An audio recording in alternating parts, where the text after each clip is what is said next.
Le colonel Damiba joue un double jeu. Découvrez ce qu'il a dit à Alassane Ouattara à propos d'Assimi Goïta.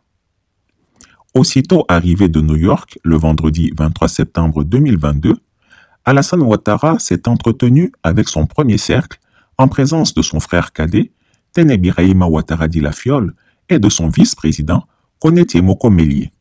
Il s'est félicité du grand succès de son séjour américain. L'octogénaire super menteur a laissé croire que tous les acquis étaient énormes pour la Côte d'Ivoire.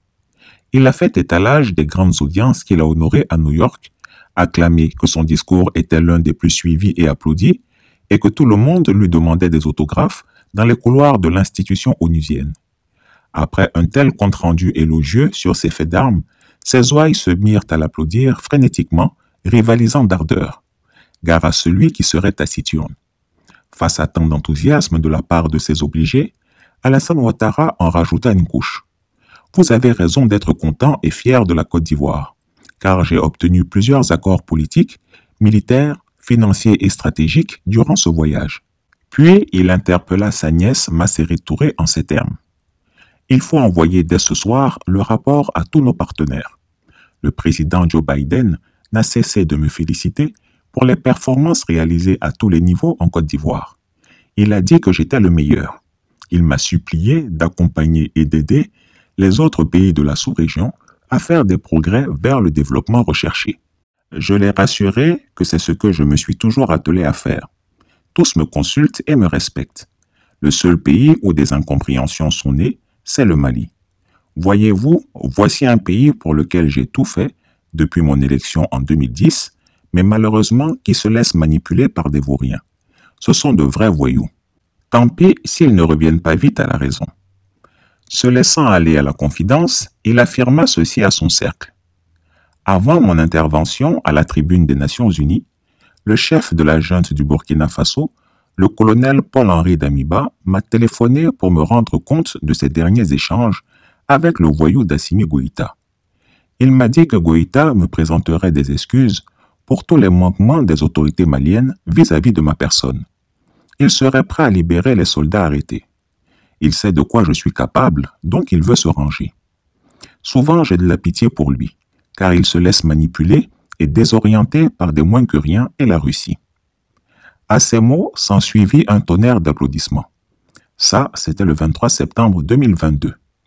Il faut donc croire que le super menteur et son cercle restreint croyaient naïvement que le dossier des 46 soldats serait réglé le lendemain après des excuses publiques du Mali à la tribune des Nations Unies. Imaginez la suite. Entre le colonel Damiba et Alassane Ouattara, il y a forcément un menteur. Je vous laisse le trouver. Je saisis cette opportunité qui m'est offerte pour remercier chaleureusement notre respecté aîné, son Excellence le Président Alassane Draman Ouattara, pour les sages et éclairés conseils qu'il nous a prodigués dans son allocution mémorable à cette 77e session de l'Assemblée générale des Nations unies. Je voudrais le rassurer que les autorités de la transition malienne n'ont d'autres objectifs que de faire des réformes politiques et institutionnelles avant d'organiser des élections, tout en luttant obstinément contre le terrorisme. Ces réformes permettront d'améliorer la gouvernance et toutes les dispositions seront prises pour que la démocratie malienne soit la plus enviée au monde. Dans ce chantier, nous prêterons une attention particulière au troisième mandat, qui ne sera pas possible. Le troisième mandat.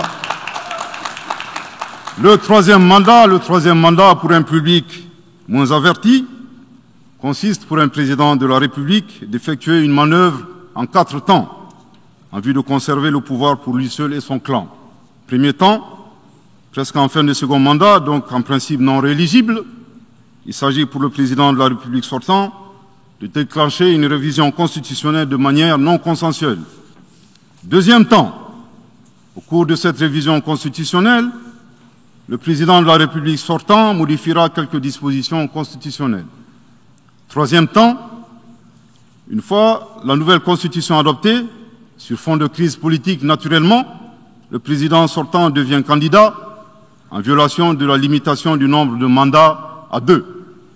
Sa candidature est alors justifiée par l'adoption de la nouvelle constitution et le prétexte est tout trouvé.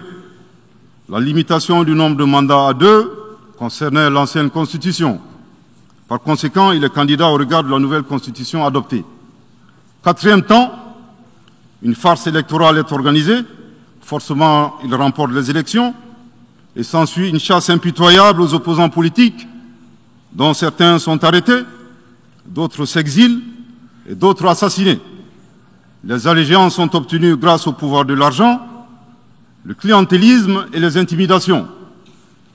Dans un langage plus simplifié et en référence à une métaphore footballistique, le troisième mandat est une magie. C'est l'art de se dribbler soi-même tout en gardant le ballon.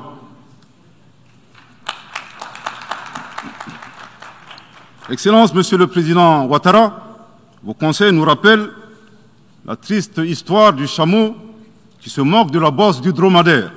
Chris Yapi ne ment pas. Retrouvez Chris Yapi sur ses 2 chaînes YouTube, sa chaîne Dailymotion, Instagram et VK.